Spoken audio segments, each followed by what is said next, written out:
បឆ្នាំនេះហើយធ្វើតេស្តអីគេឬក៏រងចាំរយៈពេលប៉ុន្មានដើម្បីការពារថាកុំឲ្យមានផ្ទៃពោះជាសំណួរមួយដែលខ្ញុំទទួលបានច្រើនមែនតើប៉ុន្តែនៅក្នុង inbox ឬក៏នៅក្នុង comment ឬក៏នៅខាងក្រៅឯងអញ្ចឹងខ្ញុំចង់ធ្វើវីដេអូនេះចាំតែបងប្អូនជារួមជាមួយគ្នាម្ដងហើយម្ដងទៀតបងប្អូនឃើញខ្ញុំកាន់តេស្តទឹកនោមហ៎អញ្ចឹងខ្ញុំចង់បញ្ជាក់បងប្អូនថានៅពេលដែលបងប្អូនលេបប្រភេទថ្នាំនេះហើយក្នុងរយៈពេល12ទៅ24ម៉ោងក្រោយហ្នឹងគេហៅថាការធានាឬក៏ប្រសិទ្ធភាពរបស់ថ្នាំគឺវាបានច្រើនខ្លាំងមែនតើសឹងតែថា 100% ឯងអញ្ចឹងបងប្អូនអាចសឹងថាទុកចិត្តបានណាក៏ប៉ុន្តែនៅក្នុងករណីដែរបងប្អូនមានការចង់បញ្ជាក់បន្ថែមនៅពេលដែលខែក្រោយឧទាហរណ៍ថ្ងៃនេះមករដូវអញ្ចឹងណាអញ្ចឹងវាលេតរយៈពេលក្នុងរយៈពេលមួយអាទិត្យហើយអត់ទាន់ឃើញមកទេតែទឹកនោមនេះមួយបន្ថែមទៀតបានបើទោះបីជាចិត្ត 100% ក៏ដោយក៏នៅមានលក្ខខណ្ឌដែលអាចផ្លត់ស្នៀតបានដែរលក្ខខណ្ឌផ្លត់ស្នៀតហ្នឹងវាមានពី3ចំណុចសំខាន់ប៉ុន្តែមួយដែលខ្ញុំចង់ឲ្យបងប្អូន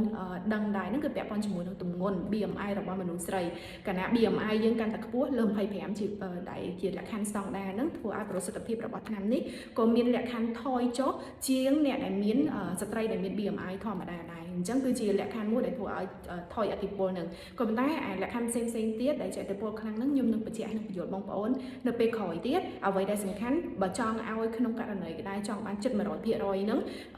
95ទៅ98% ហ្នឹងបងប្អូនលេបតែចន្លោះ12ទៅ24ម៉ោងនៅក្នុងរង្វង់ក្រោយពេលដែលនៅជាមួយគ្នាហើយហ្នឹងលេបទៅគឺដឹងតែនិយាយថាយើងការពារសុខភាពផ្លូវចិត្តរបស់យើងធានាបានថាការមានផ្ទៃពោះនោះវាច្រើនខ្លាំងមែនតើអត់កម្រមានអ្នកដែល plot ស្នៀតដែរអញ្ចឹងត្រឡប់មកវិញបើសិនក្នុងករណីដែលចង់បញ្ជាក់បន្ថែមធានាបន្ថែមតែទឹកនោមជាហេតុផលឥឡូវនេះខ្ញុំឲ្យតែថាបងប្អូនគាត់ទិញ72ម៉ោងនេះទៅហើយខ្ញុំ free ថែមតែទឹកនោមនេះឲ្យទៅមួយឲ្យហើយអញ្ចឹងកុំឲ្យបងប្អូនថាដល់ខែចង់សង្ស័យខ្ជិលទៅ pharmacy ទៅទិញតែទឹកនោមនឹងបន្ថែមទៀតអញ្ចឹងដាក់ទៅជាមួយគ្នាគួបឲ្យ free ហ្មងអញ្ចឹងវីដេអូនេះខ្ញុំមានតែប៉ុណ្្នេះទេអរគុណច្រើនហើយអាច share ទៅបងប្អូនផ្សេងទៀតបើក្នុងករណីគាត់ចង់ដឹងហើយឬមានសំណួរប្រហែលឬក៏ធ្លាប់លេប72ម៉ោងនេះដូចគ្នាអញ្ចឹងណា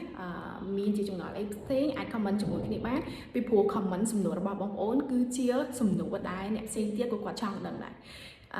ខ្ញុំជួបបងប្អូននៅក្នុងវីដេអូក្រោយទៀតអរគុណច្រើនបាយបាយ